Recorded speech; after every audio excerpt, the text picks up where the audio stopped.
چلاکیاں انسان کو گراتی ہیں اور اتنا منہ چھیل جاتا ہے کہ منہ پہچانا ہی نہیں جاتا. بندہ اپنے آپ کو رب رسول کے حوالے کر دے تو اللہ بڑی بہترین جزائیں عطا کرتا ہے.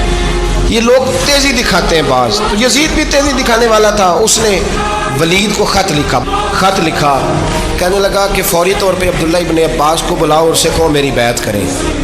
یہ جو بیعت ہوتی تھی نا، یہ بھی سن لے کیا ہوتی تھی. یہ بیعت حلف ہوتا تھا. حلف کہ میں اللہ رسول کے نام پہ حلف دیتا ہوں کہ میں یزید کی اطاعت کروں گا، میں اس کے خلاف کوئی بغاوت نہیں کروں گا. کوئی یہ بیعت لوگ سمجھتے ہیں کہ بس ہاتھ پکڑنے کا نام بیعت تھا. اس بیعت کا متبادل جمہوری ملکوں کے اندر ووٹ آیا ہے، اس کا متبادل لفظ.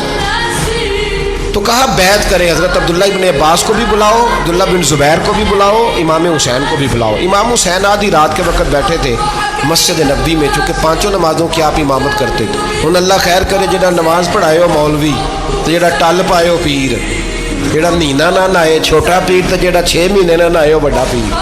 کہتے بابا پہنچے ہیں، کڑے چھڑے جو پہن لیے. بھائی امام حسین تو نمازیں پڑھاتے تھے، مولا علی تو نمازیں پڑھاتے تھے، مسجد کے خطیب تھے. اب اس کو تو مولوی کہہ دیا جاتا ہے بیچارے کو. تو ملنگ کون ہوتا ہے جی؟ کہ نہیں، جڑا کپڑے کٹ پائے. کیا تماشا ہے، قوم جدھر دل کرتا ہے نکل جاتی ہے.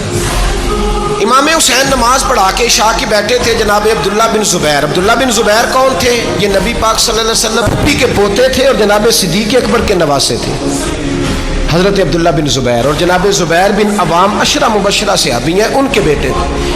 بہت زیرک آدمی تھے. یہ بھی امام حسین کے پاس بیٹھے. عبداللہ ابن عباس بھی تھے جو حضور کے چچا کے بیٹے ہیں، اس امت کے پہلے مفسر ہیں قرآن پاک. یہ لوگ بیٹھے تھے. تو ولید نے ایک بندہ بھیجا. اس نے آ کے کہا جناب آپ کو گورنر صاحب نے بلایا ہے.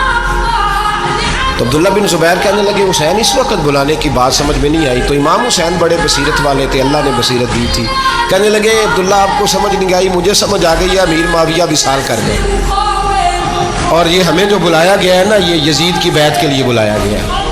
تو کہا پھر آپ آدھی رات کو نہ جائیں، آپ کے لیے خطرہ ہوگا. تو امام حسین فرمانے لگے خطرہ حسین کو نہیں ہوتا، حسین کو خطرہ نہیں. کہا پھر بھی آپ مہربانی کریں ذرا احتیاط سے جائیں.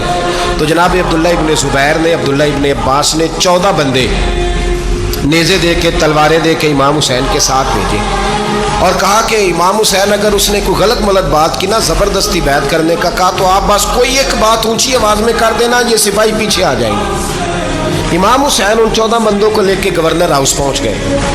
جب آپ وہاں پہنچے اس نے بتایا، اس نے کہا جی حضرت امیر معاویہ انتقال کر گئے اور آپ نے یزید کی بیعت کرنی ہے. تو امام حسین فرمانے لگے میں چھپ کے بیعت نہیں کروں گا. مجمع لگاؤ، جمعے والے دن اعلان کرو. جو طریقہ ہے حضرت ابوبکر صدیق کا، جو طریقہ ہے حضرت عمر فاروق کا، جو انداز حضرت عثمان غنی کا ہے، جو مولا علی کا ہے، سر عام اعلان کرو.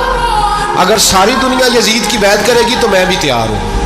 تم مجھ سے بیعت لے کے پھر لوگوں کو بتانا چاہتے ہو کہ حسین بیعت ہو کر رہے ہیں تو تم کیوں نہیں کر رہے؟